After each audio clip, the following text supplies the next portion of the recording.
ever wish your day wasn't dictated by your health? Are you tired of being tired all the time, or is pain holding you back from enjoying your time with your family?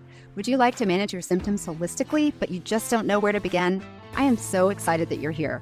This podcast will help you understand how natural remedies work so you can relieve your symptoms and live a fuller life. My name is Penny. I'm an occupational therapist, past pharmaceutical rep, a mom, and a wife with a strong faith, and for 25 years, I battled through debilitating Crohn's disease. I took all the medicine and did all the surgeries that stole so much time with my family, but never truly healed me. I finally realized if I was going to survive this disease, I needed to open my stubborn eyes to alternative solutions. I researched how perfectly our bodies work with plants and a lifestyle that made my health less of a burden to my family and aligned so beautifully with my faith and my medical training. If you're ready to reclaim your life with holistic options that are easy to implement as a busy mom and provide relief that lasts, this is the podcast for you. Hey y'all, real quick before we jump in, if this podcast has ever made you laugh, nod your head, or pause and go, whoa, would you do me a quick favor beyond sharing your favorite episode with a friend and leave a short review? It doesn't have to be fancy. And I know you probably hear that a lot, but for me, since I do no advertising, it seriously makes my day, and it makes a huge difference in Becoming Natural's visibility for those who need to hear about the amazing connection between our bodies, the earth, and God's design. It only takes a second, and it helps more amazing women find this space. Thank you so very much. All right, let's get to the good stuff. Welcome back to Becoming Natural. I am so grateful you're here. I am Penny Sampler, your host of the Becoming Natural podcast, where we are seeking truth that heals and becoming who we are meant to be. This week's episode is really fun, actually, or I actually had a really fun dive after a friend asked me about what digestive enzymes I recommended. And I am a huge believer in digestive enzymes, and I actually use them religiously when I was at my worst with Crohn's disease. But in truth, since I have been healthy, I don't use them because I don't need them. And the digestive enzyme world has grown and changed a bit since then. So I pulled out the books and pulled out some research and got busy. So I had a lot of fun learning even myself about some new products that are on the market. So this episode is episode 37, Digestive Enzymes, Powerful Natural Solutions for Bloating and Gas You'll Love. And we are going to get into it just as soon as I read a review. So this week's review comes from Smash Dat Ash. That's ASH, to be clear. Penny has been inspiring from the moment I crossed paths with her. I am beyond excited to continue learning about the holistic approach to healing. Thank you for your wisdom, Penny. Ah, that's so nice. I feel like some of these are reviews from people I know, but I don't really know who they are. So thank you, whoever that is. Smash that, Ash. Okay, so today we are going to dive into one of those kind of under the radar, but totally underrated helpers in your wellness journey. And I'm really excited about it because I think probably about 50% of us know about digestive enzymes and about 50% of us don't. So hopefully this is some great new information for many of you, and maybe a deeper dive for some of you. And then maybe it's something that a lot of you already know about. But we are going to discuss digestive enzymes and what digestive enzymes are the best for us and which ones work the best. So let's just kind of start right at the beginning about digestive enzymes and what they are. They are proteins that help your body break down the food that you eat into the nutrients that your body needs. So it gets our food broken down to where it's actually usable in our body for, to do our bodily actions. So they're kind of like the unsung kitchen crew, I would say, kind of like your sous chef. It doesn't everybody want a sous chef, but they're kind of like the sous chef of your digestive system. They chop and they dice and they saute everything behind the scenes so that your body can actually absorb the good stuff. God built these enzymes right into our saliva, into our stomach lining, into our pancreas, small intestine. They're everywhere. But in this modern world with its processed foods, antibiotics, stress, and more, we can wear down that beautiful design. And that is where supplementation comes in. And I just want to repeat, it seems like every single episode we are talking about processed food, antibiotics, and stress. So hello, yet another reminder to get rid of the processed food, take care of that stress. I know, as hard as it is, and for sure avoid antibiotics as much as you can. At least take probiotics if you have to take antibiotics, and take probiotics for a very long time. In fact, we're going to discuss probiotics in upcoming episode. So let's kind of paint the picture here. If you're eating clean and you're doing all the right things, you're eating your kale, you're eating your salmon, but you're still hitting all the right foods, but yet you still feel bloated or gassy, like you need to unbutton your jeans after you've eaten a meal. Lord, I know that feeling. So why, if you're eating right, do you still feel that way? Because actually, despite what the saying says, you are not what you eat, you are what you digest and absorb. So if your digestive enzymes aren't showing up to work, it's like preparing that gourmet meal for someone and they didn't put their teeth in for the dinner. They're not able to break down that amazing food that is in front of them because they don't have their teeth, they don't have their fork and their knife, and your body is like, thanks, but no thanks, because I can't make use of any of this food. So let's break it all down. This episode, we're going to be talking about what enzymes are, how to tell if you are running low on digestive enzymes, how to read the supplement labels without needing a doctorate, and how to support your digestion naturally without the expense and also without overdoing it. I'm a firm believer that you don't need to be taking supplements for life. If you start on a supplement, even a medication, if you're on medication, there always needs to be a plan for how you're going to get off of it. So first, we're going to talk about what digestive enzymes are and why they matter. So, like I said before, digestive enzymes are proteins that your body uses to break down food into nutrients that are usable and that can be absorbed. Each enzyme has a very different specialty, which is really cool. So, there's amylase, and that breaks down carbohydrates. Protease breaks down protein. Hear that? Protease and protein. Lipase breaks down fats, and that's because lipids are fats. So lipase, fats. And lactase, can you guess what that is? Yes, it breaks down lactose, which is the sugar in our dairy. So fun fact, if you ever notice that if you put a cracker and if you just put it on your tongue and it starts tasting sweet after you hold it in your mouth for a few seconds, that's actually the amylase doing its job. It's breaking down the starch into sugar right there on your tongue. So digestion literally starts in your mouth. And we've always heard people say that, but it really is. That's what our saliva is for. That's what chewing is for. These enzymes are secreted in the mouth, in your stomach, in your pancreas, in your small intestines, all throughout the digestive system. We have different enzymes that are breaking down our food at different stages in the process. But so many things can mess with that amazing production system, starting with, guess what number one is? Stress. Number two, ultra-processed foods. Number three, inflammation, which happens with all of us who have inflammation in our gut, which is basically everybody in the world based on all the things we've eaten. We've talked about that in one of our episodes about food that cause inflammation and then foods that are anti-inflammatory. Also, aging. We don't like to hear that one, but we can certainly help our enzymes with eating natural enzyme breaking down foods. Low stomach acid. I'd like to address this because I used to sell a product, a PPI, proton pump inhibitor, that actually decreases the stomach acid. And a lot of people think that if they have ulcers or if they have indigestion, that it's acid causing the problems. So they take this medicine and it stops the acid production in your stomach, which feels like a relief. And this is a great example of treating the symptom and not the problem. But really, that stomach acid is secreted for a reason. It's secreted to break down your food.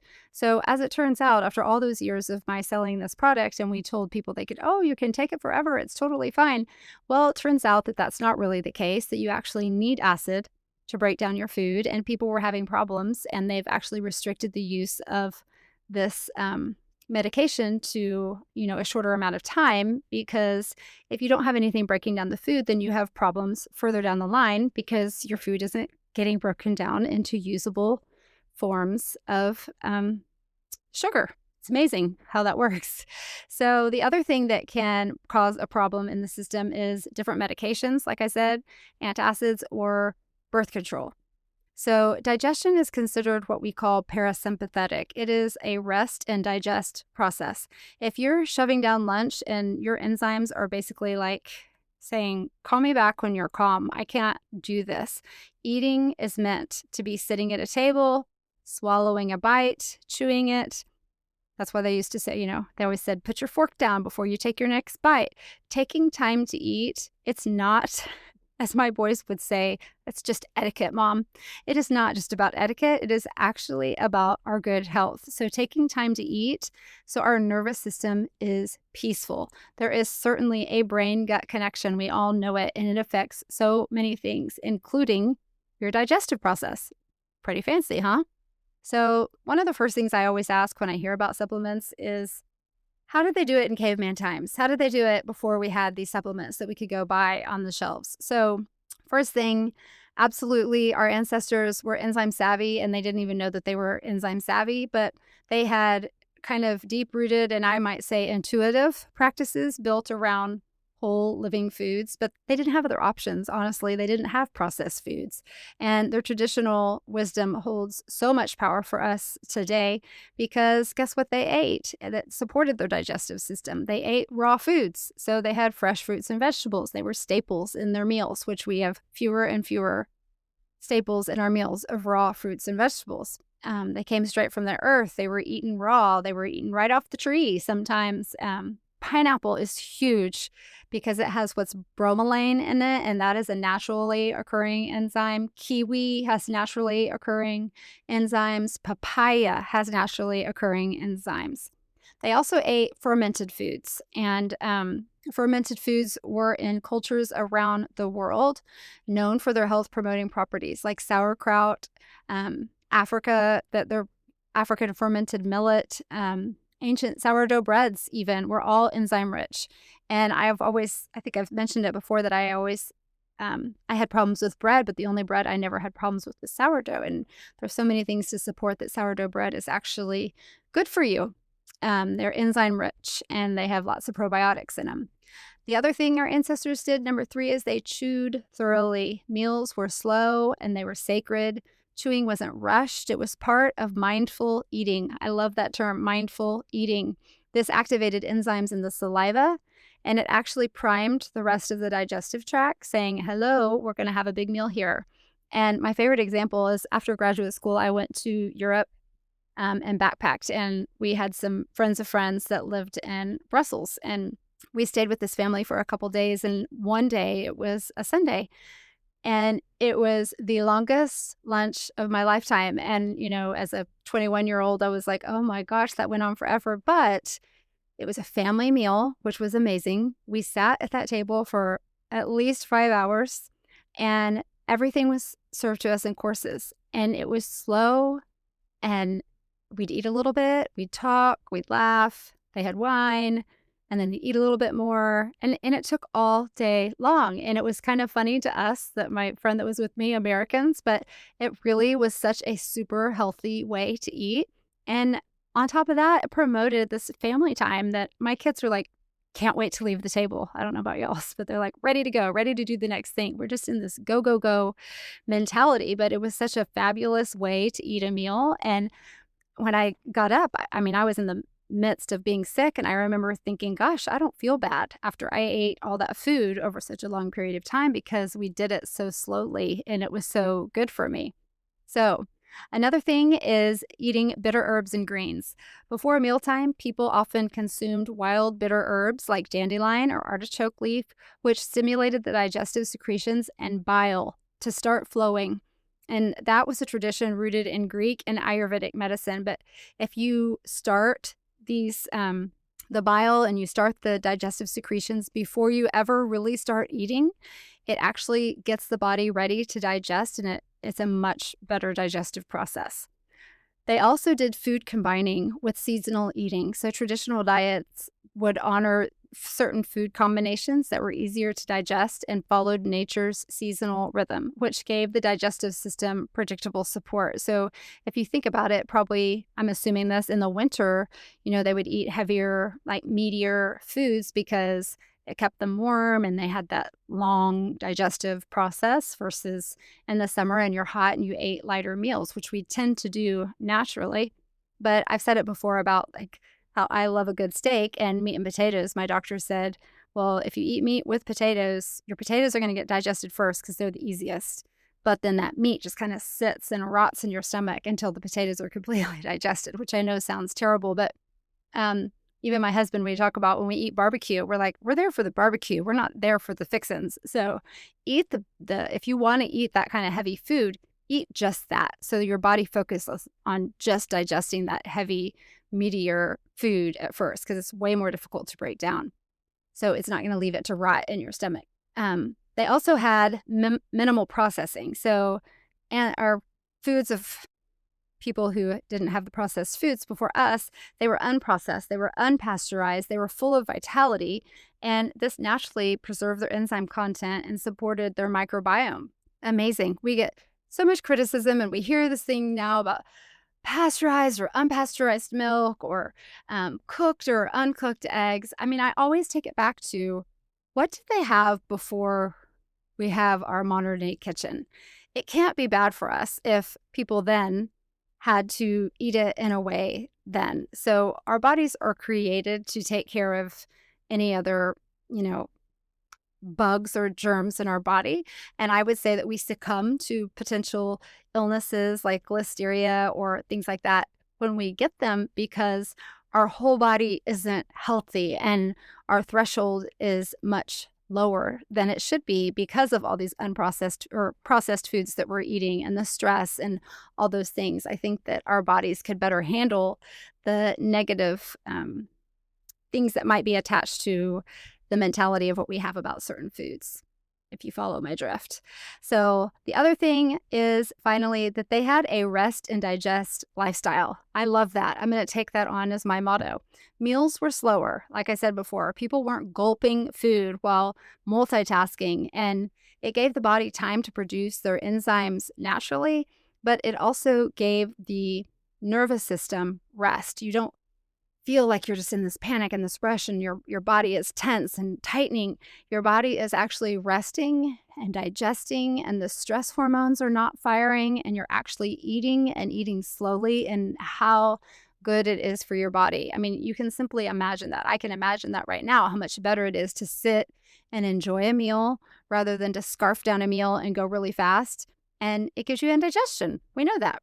So our fast-paced processed food lifestyle doesn't allow for those enzyme-rich habits. But the good news is we can bring them back.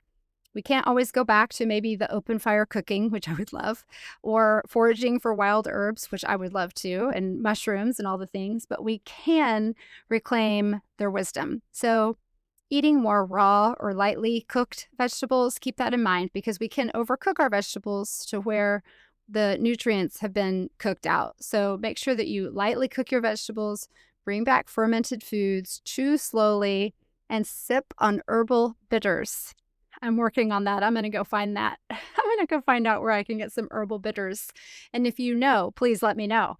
But these are all very small, tiny changes that are very powerful. That's my whole MO, is making these tiny baby steps in our lives so that we can look back in a year and see how many wonderful things we have done to improve our health. And we will feel so much better with these just tiny little shifts. Don't feel like you have to go all in and change everything all at once. But Psalm 24:1 reminds us the earth is the Lord's and everything in it. And oh, how he filled it with things that heal us. And we cannot forget that, long before the supplement bottle ever arrived on the shelf. So signs that you might need a digestive enzyme supplement. So do any of these sound familiar to you? You're bloated, even after small meals. There's a lot of gas, burping, or that my food is stuck feeling. You see undigested food in your stool. You feel tired or heavy after eating, or protein-rich meals sit in your gut like a brick. I've felt all of the above before in my life. A 2016 review in the World Journal of Gastroenterology found that digestive enzyme therapy improved nutrient absorption and symptoms in people with pancreatic insufficiency. And even in people without a diagnosis, enzymes helped reduce bloating, gas, and discomfort when tailored to their needs. So how did the enzymes actually work? So let's break it down even more than what we talked about before. But imagine that you're eating a slice of sourdough toast with avocado. Delicious, right? Well, then that bite hits your mouth, and the amylase enzymes in your saliva get to work digesting the bread. That means it's breaking down the carbohydrates, right? So then it hits your stomach, and the protease enzymes begin breaking down the proteins in the bread and the avocado. Later, it hits your small intestine, and the lipase enzymes start digesting the fats and the avocado. So the proteases, as we said, break down proteins into amino acids.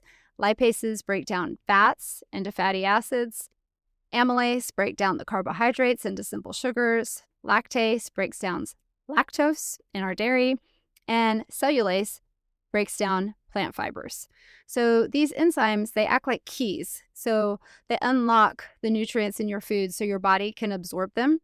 And then there's a very perfect progression of digestion through our bodies based on the location and what nutrients are absorbed in what part of our digestive tract. So without enough enzymes, food isn't properly broken down, and that can lead to the bloating, the indigestion, nutrient deficiencies, even when you're eating all the right things. And I can say I am the perfect example of the worst case scenario, because the minute I agreed to do my first surgery, when we thought we were doing the best for me, I had portions of my small intestine and my stomach removed, and then more at another surgery. And then at the very end of my Crohn's, I had most of my stomach removed, and every single portion of our body and our digestive tract is made to absorb and take care of certain parts of our digestive system in a certain way. So the stomach has a special kind of lining that does something different than my small intestine and my large intestine does,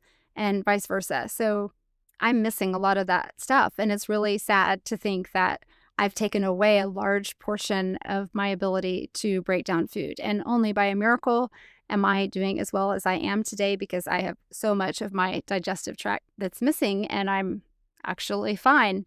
But I know that I have probably nutrient deficiencies, and I'm getting ready to go through all that testing, and we'll see really what the truth is about my nutrition. But it's very important that you have the proper enzymes at each portion of your digestive tract to be able to properly break down your food and prevent that bloating and indigestion. So if you're going to be buying digestive enzymes, if you think that you need them, here's what to look for and what you need to be wary of. So you're going to walk down the aisle and you're going to see a million things.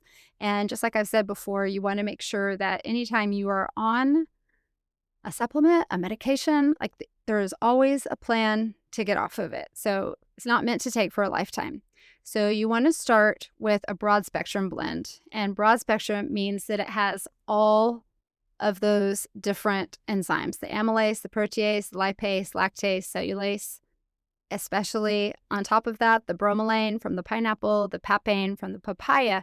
You don't want one or two, you want all of them, because they all serve a very specific purpose as far as carbs, fats, protein, plant fiber, all the things. You also want to check for their activity units, and this is what is very insightful and something not everybody knows to look for.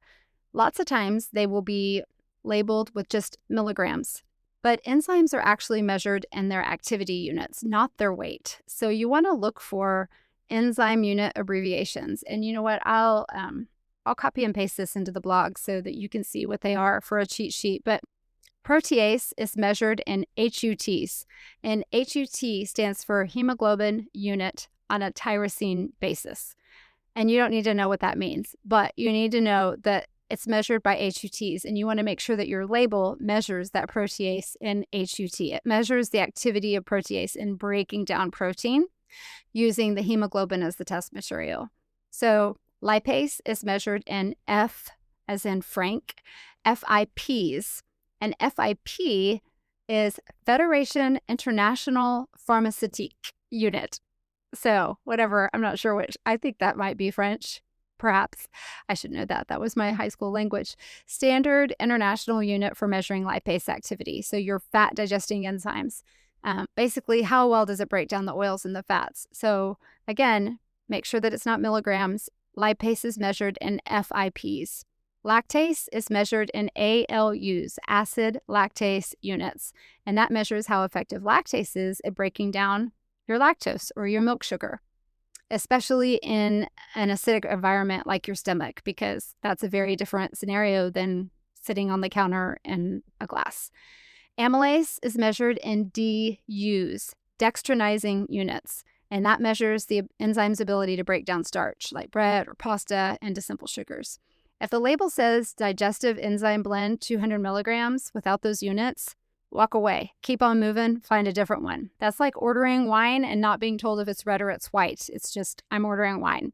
So you want to make sure that they are measured in those units. Number 3, you want to know the source. So you want to know if it's a plant-based enzyme or if it's an animal-based enzyme. If you are, let's say you're vegetarian or you're eating a salad and you're not having animal-based foods, you don't need that animal-based enzyme. So you want to, typically people really like having that plant-based enzyme because everybody's eating plant-based foods. But I will say that for me, when I was having the issues and my food just felt like it was just sitting in my stomach, I wanted that animal-based enzyme because I felt like that's what needed help breaking down that steak or that burger in my stomach after a meal. So just based on what you're eating, maybe you have a couple different choices of enzymes that you take, but plant-based enzymes tend to be the preferred enzymes. And if you want an animal-based enzyme, make sure that you're getting an animal-based enzyme. Always, always, always, no matter what you're taking. Number 4, you want to make sure that you're avoiding junky fillers. Why in the world people put fillers in things, I have no idea. Artificial dyes, chemical binders, titanium dioxide. But definitely if it says that it's third-party tested, 100% you want third-party testing if you can find one that does. Because what that means is that someone from outside of the company has tested either by batch or by broad testing, someone else is testing this product to make sure that they are what they say that they are, that they have in them what they say they have in them. And when you're talking about supplements, they're unregulated and you never know what's going to be in them. So that third-party testing is huge. Number 5, when you take your enzyme matters. Timing matters because you need to take it at the beginning of your meal, if not before, especially meals that are rich in fat or in protein, not after, not hours later. You want to take it at the beginning because remember what I said at the beginning of the podcast is it actually starts the bile and it starts the saliva and it starts that preparation of telling your body that it's getting ready to eat, and it preps the body so that it's ready to start digesting as soon as you start to eat. But if you don't do that till after you've eaten, you're kind of defeating the purpose and you're missing that entire step of helping you break down. So they're not going to be as effective at working. So what we've learned about enzymes is you want to start slow and you want to have one capsule with your largest meal and see how you feel. And go from there. You can have one at every meal. You can do one just at your largest meal. Everybody is different. It's not a one size fits all. If you can, you want to combine with bitters. Bitters are herbal extracts that stimulate your body's own enzyme production, such as dandelion, artichoke leaf. They call these digestive gold to be able to eat bitters before you start eating. You want to make sure that you're chewing well. You're not gulping, scarfing, all the words I use with my children, finishing your bite before you put another bite in. Digestion starts in your mouth, and rushing through your meal sabotages the entire process. And finally, you want to be present. And I know this sounds crazy, but your nervous system needs to feel safe in order to digest. Just imagine if you're running and scurrying and you're grabbing food on the go and you're running to baseball practice and you're doing your homework in the car and go, go, go, go, go. Like you're already in that amped up feeling that your body is not like relaxed and everything is tense. And I would imagine your stomach is tense. I can feel it. I can feel the way I used to feel all the time. But if you are relaxed and you're sitting at that table for, obviously you can't do it for 5 hours, but you're relaxing and you're sitting at the table, you're having a nice meal with your family, you're enjoying the meal, you're talking between bites, your body feels safe to digest. That's what that means. So the bitters and the enzyme, they say that is your digestive duo. So bitters open the door, the enzymes do the cleaning up.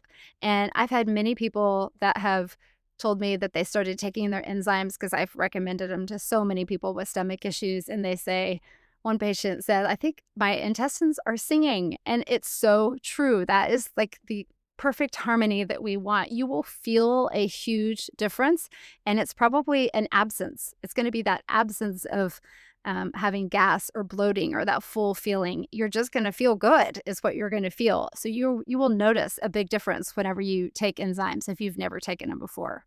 So here's the big question. If I start taking enzymes, will I need them forever? And I get it, because I don't think you should have to take an enzyme forever. I don't think you should have to take a supplement forever. I think you should only take what you need when you need it. So no one wants to feel dependent upon even a supplement.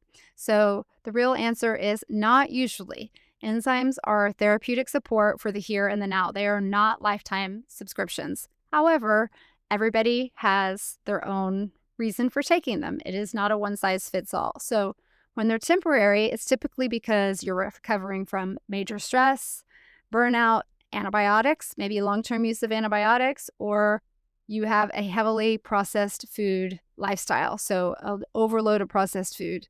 Your body just needs a digestive rest, and these enzymes come in and they assist your body and say, hey, dude, I'm going to take it from here. I'm going to help you digest so you can rest and recover and heal. So when they might be ongoing for a longer period of time, I did not like what this said, but it says if you're 40 and over, but wink, wink, we're going to figure out how to get past that.